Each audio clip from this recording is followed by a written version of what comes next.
Hello guys, this is our business statistics class. आज हम business statistics की intro, उसके फीचर्स को पढ़ेंगे। This is our first class of business statistics. First of all, statistics होता क्या है? स्टैटिस्टिक्स मतलब सांख्यिकी, जो संख्या को दर्शाता हो। देन बिजनेस स्टैटिस्टिक्स, जो बिजनेस की संख्या को डिस्क्राइब करता हो, this is called business statistics. जैसे कि नेम से पता चल रहा है, न्यूमेरिकल प्रेजेंटेशन ऑफ फैक्ट्स। किसी भी तथ्य को अगर हम नंबर में प्रेजेंट करते हैं, दिस इज कॉल्ड स्टैटिस्टिक्स। ये स्टैटिस्टिक्स वर्ड्स ओरिजिनेट कहाँ से हुआ है? ये 3 वर्ड से ओरिजिनेट हुआ है। फर्स्ट है लैटिन वर्ड, सेकंड है इटालियन वर्ड एंड थर्ड है जर्मन वर्ड। लैटिन वर्ड में इसे क्या कहा जाता था? स्टेटस। इटालियन वर्ड में इसे क्या कहा जाता था? स्टैटिस्टा। एंड जर्मन वर्ड में इसे क्या कहा जाता था? स्टैटिस्टिक। अब ये तीनों जो वर्ड हैं वो किसको दर्शाते थे? पॉलिटिकल स्टेट को। ये जो तीनों वर्ड हैं, इसका जो ओरिजिनेशन हुआ था वो किस लिए हुआ था? पॉलिटिकल स्टेट को दर्शाने के लिए। अब ये पॉलिटिकल स्टेट क्या है? पहले जो स्टैटिस्टिक्स है वो यूज़ होता था किस चीज़ के लिए? पॉलिटिकल स्टेट के लिए। क्यों पॉलिटिकल स्टेट के लिए? एडमिनिस्ट्रेटिव, उनकी जो एडमिनिस्ट्रेटिव नीड थी, उनको जो अपने एडमिनिस्ट्रेशन के लिए जो आवश्यकता होती थी जिन नंबर्स की, इसके लिए उन्हें स्टैटिस्टिक्स का यूज़ करना पड़ा। वो किसके लिए यूज़ करते थे? Like for counting young people. क्यों यंग पीपल की काउंटिंग करते थे? ताकि उनको रिक्रूटमेंट की जा सके और अपने काम को बढ़ाया जा सके। और सेकेंड किसके लिए होता था? For land holding. पहले क्या था? मेनली जो लोगों के पास क्या थी? लैंड्स थी।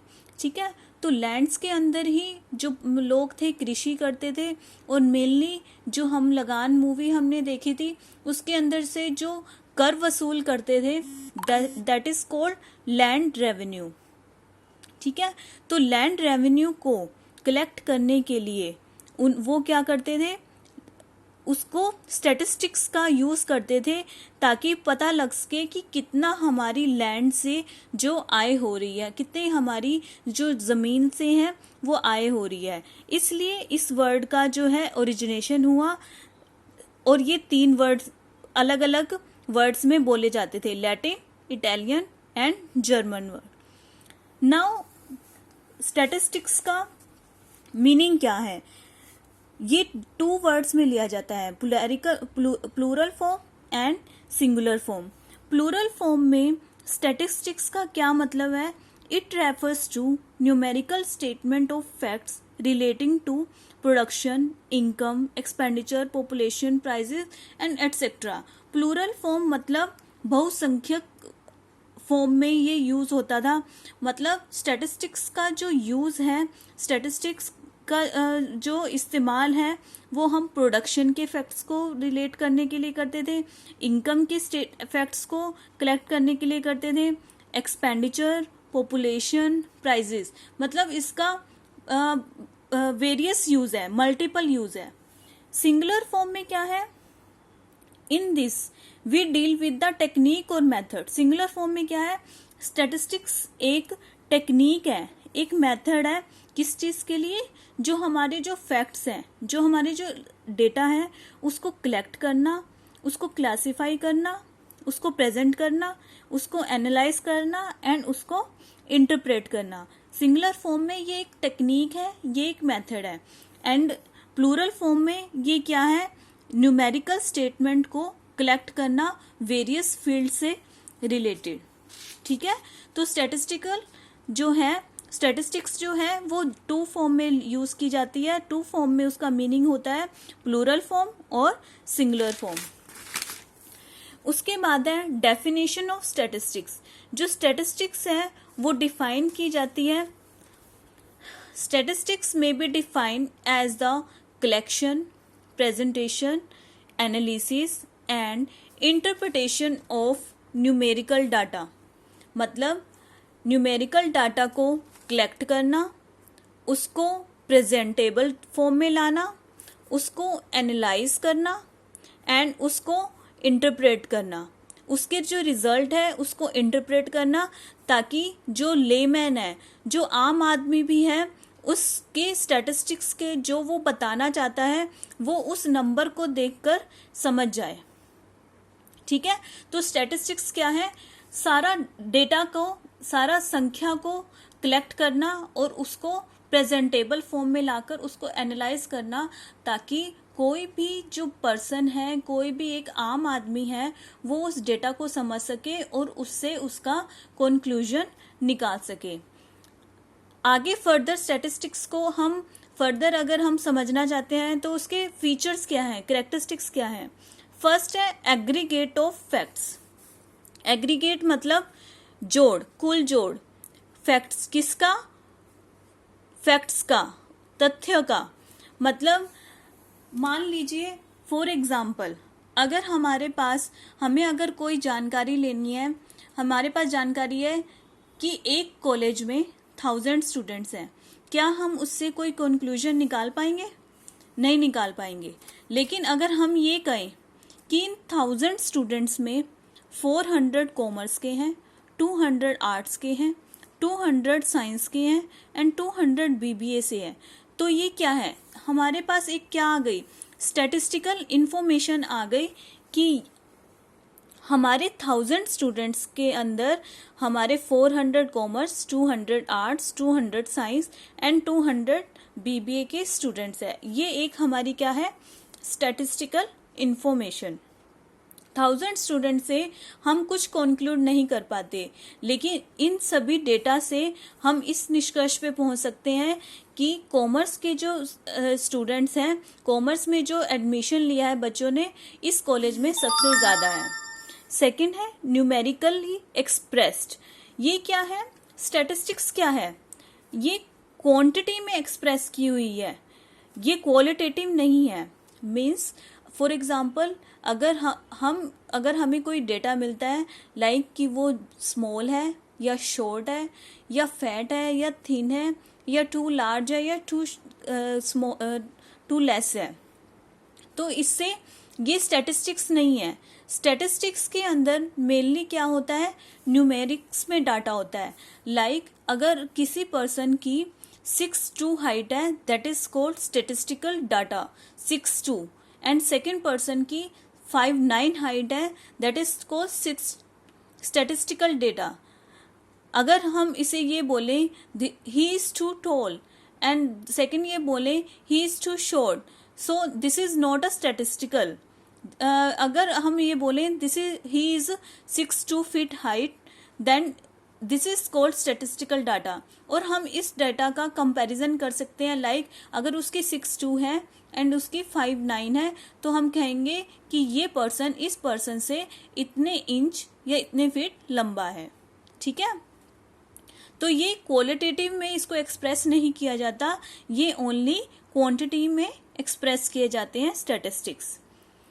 थर्ड है affected by multiplicity of causes. देखो, अगर स्टैटिस्टिक्स में जो नंबर है वो, अगर हम किसी चीज़ को दर्शा रहे हैं, किसी चीज़ को एक्सप्रेस कर रहे हैं, लाइक अगर हमारी जो प्राइजेज है, अगर हमारी किसी भी कॉमोडिटी, मान लीजिए कोई भी कॉमोडिटी है, उसकी प्राइजेज में 30% हाइक आया है, 30% उसके प्राइजेज बढ़े हैं, तो उस प्राइस के बढ़ने के पीछे कोई भी रीज़न हो सकता है कि हमारी सप्लाई कम हो गई हो, हमारी डिमांड ज़्यादा हो गई हो, हमारी जो वर्कर्स हैं उन्होंने वेजेस बढ़वा ली हो, तो उसकी वजह से 30% जो प्राइजेस हैं वो बढ़ गए हैं।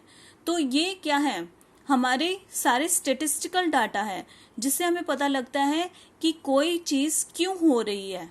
उसके मल्टीपल कॉजेस जो हैं वो एक्सप्रेस किए जा रहे हैं, किससे? स्टैटिस्टिक्स से। फोर्थ है फिर नेक्स्ट हमारा प्री डिटरमाइंड पर्पस। देखो, स्टैटिस्टिकल के लिए अगर कोई डेटा हम कलेक्ट करते हैं, उसका क्या है? एक पर्टिकुलर प्री डिटरमाइंड पर्पस होता है। अगर हम कोई भी डेटा कलेक्ट करें, हम यूं ही कलेक्ट करें, that is called numerical facts. अगर हम उसको किसी पर्पस के लिए कलेक्ट करते हैं, कोई हमारे लिए रीज़न होता है उस फैक्ट्स को कलेक्ट करने का, तो that is called statistics. Like अगर हमें पता करना है कि किसी पर्सन, कोई कॉलेज के अंदर अगर 1000 स्टूडेंट्स हैं तो वो हम क्यों कलेक्ट कर रहे हैं, ताकि हम ये पता लगा सकें कि इस कॉलेज, कौन से कॉलेज में जो स्टूडेंट्स की जो संख्या है वो ज़्यादा है या कम है। मान लीजिए एक कॉलेज में 1000 स्टूडेंट्स हैं, सेकंड कॉलेज में 2000 स्टूडेंट है, थर्ड कॉलेज में 3000 स्टूडेंट्स हैं, तो हम इससे ये पता लगा सकते हैं कि किस कॉलेज की पॉपुलैरिटी ज़्यादा है। अगर ये, दिस इज कॉल्ड हमारा प्री डिटरमाइंड पर्पस। नेक्स्ट है 5th, collected in systematic manner. इसका क्या है, एक वेल प्लान्ड मैनर होता है। अगर हम यूं ही कोई डेटा कलेक्ट करने जाएं तो वो एक कम्बरसम तरीका हो जाता है, हम पजल हो जाते हैं कि क्या पहले कलेक्ट किया जाए और क्या बाद में कलेक्ट किया जाए। इसके लिए हम प्रॉपर एक प्लान डिसाइड करते हैं कि सबसे पहले हमें क्या करना है, उसके बाद नेक्स्ट उसका स्टेप क्या होगा, देन उसका नेक्स्ट स्टेप क्या होगा, तो प्रॉपरली प्लान होता है। तो अगर हमें किसी स्टूडेंट के मार्क्स सिक्योर उसने किस किए हैं, अगर वो हमें पता लगाना है, तो हम सबसे पहले पता लगाएंगे कि वो कौन सी क्लास में है। आफ्टर दैट उसका सब्जेक्ट कौन कौन से हैं। आफ्टर दैट उसने जो एग्ज़ाम दिए हैं उसके अंदर उसने कौन कौन से एग्ज़ाम दिए हैं और उसमें कौन कौन से कितने कितने मार्क्स सिक्योर किए हैं। तो this is called well planned manner. हर चीज़ को एक तरीके से करना, ताकि जो वो मेथड, जो हमारा जो रिजल्ट निकल कर आएगा वो हमें मुश्किल नहीं होगा उसके अंदर से कंक्लूजन निकालना। नेक्स्ट है कलेक्शन ऑफ डेटा। देखो स्टैटिस्टिक्स क्या है, मैंने आपको इसकी डेफिनेशन के अंदर ही बताया था कि स्टैटिस्टिक्स क्या है, इसको कैसे डिफाइन कर सकते हैं। Collection, presentation, analysis and interpretation of numerical data, यही इसके फीचर्स भी हैं। क्या है कि स्टैटिस्टिक्स क्या है, collection of data, how, when, where, what kind of data we have to collect, ये सब क्या है स्टैटिस्टिक्स। हमें कैसा डाटा कलेक्ट करना है, कब डाटा कलेक्ट करना है, कहाँ से करना है, किस टाइप का डाटा कलेक्ट करना है, ये है collection of data. After that organisation of data. हमने डेटा तो कलेक्ट कर लिया, लेकिन उसको एक प्रॉपर ऑर्गेनाइज तरीके से उसे कलेक्ट किया जाता है, ताकि हम उसमें से कंपेरेबल हो और वो सिंपल हो। लाइक अगर हमारे टाइम के अकॉर्डिंग है, लाइक 2009 का डेटा, फिर 2010 का डेटा, ये 2011 का डेटा, प्लेस कोई भी हो सकता है। Like this is data of UP state, this is data of Haryana state. Like हर चीज़ को एक ऑर्गेनाइज तरीके से ऑर्गेनाइजेशन करना डेटा का, this is called organization of data. Third है presentation of data. After that क्या है, उस डाटा को प्रेजेंट करना किस फॉर्म में। लाइक हमने डेटा को टेबल बना दिया या ग्राफ बना दिया या डायग्राम बना दिया। अब देखो लाइक अगर आप लोगों की अगर मोबाइल में आरोग्य सेतु ऐप है, उसके अंदर अगर आप जाओगे कि कोविड की अब अपडेट क्या चल रही है, तो आप देखोगे इसके अंदर एक ग्राफ बना हुआ है, जिसके अंदर एक साइड में एक्स एक्सिस पर हमारा क्या लिया हुआ है, कितने लैक्स हैं, कितने लैक्स जो पीपल हैं वो कोविड से अफेक्ट हुए हैं। एंड एक तरफ हमें क्या लिया हुआ है कि जनवरी में कितने, मार्च में कितने थे, अप्रैल में कितने थे, मई में कितने थे, या इस तरह के अलग अलग जो है डेटा ले रखे हैं।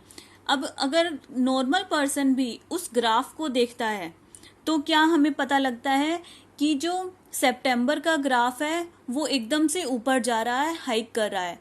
इसका मतलब अगस्त सितंबर में जो कोविड के पेशेंट्स हैं वो ज़्यादा हाइक हुए हैं।